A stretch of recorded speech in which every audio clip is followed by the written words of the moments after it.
समस्ते भारतवासी जानुआरी 26 तारिख आसिले निश्चय मनरे आनंद आसे और आमे आनंदर सहित एई गणतंत्र दिवस पालन करू। हाँ, आज आमे एई गणतंत्र दिवस पालन करूछु, किंतु केबे चिंता करिसेंती कि आम देश को गणतंत्र करिबा पई केते देशप्रेमी निज जीवन बळी दैछंती।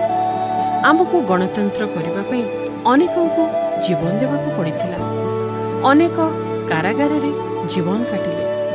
हुए तो आपणकर मने थिबो अनेक वर्ष पूर्वे ग्राहम स्टेन्स और तांको पत्नी ग्लाडिस स्टेन्स 34 वर्ष धरी आदिवासी अंचल रे रही निरीह कुष्ठ रोगी मानकर सेवा करी चली आस्थिले, किंतु तांको निर्मम भावे हत्या करागला। ताहा हमें समस्ते जाणु।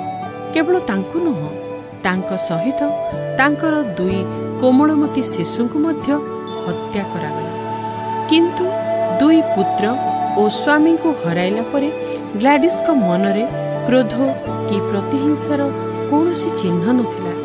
ए कथा से स्वीकार करी कहिले जे मु हत्याकारी को क्षमा दे सारिछि, मो मनरे तिक्ततार भाव नाही। हाँ, एई गणतंत्र दिवस रे क्षमा ही मानसिक शांति आनी दे पारिबो। आज ए देश घृणा और प्रतिहिंसा चाहे ना, किंतु चाहे वास्तव क्षमा और प्रेम, जहाँ परस्पर को एक सूत्र रे बांधि पारिबो और आमे शक्तिशाली देश गढ़ी Paribas.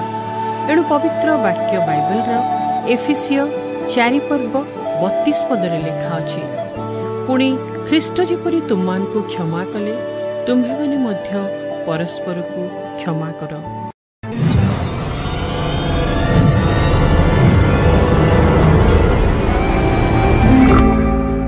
Subscribe to my channel and click on the bell icon to get notifications about new videos.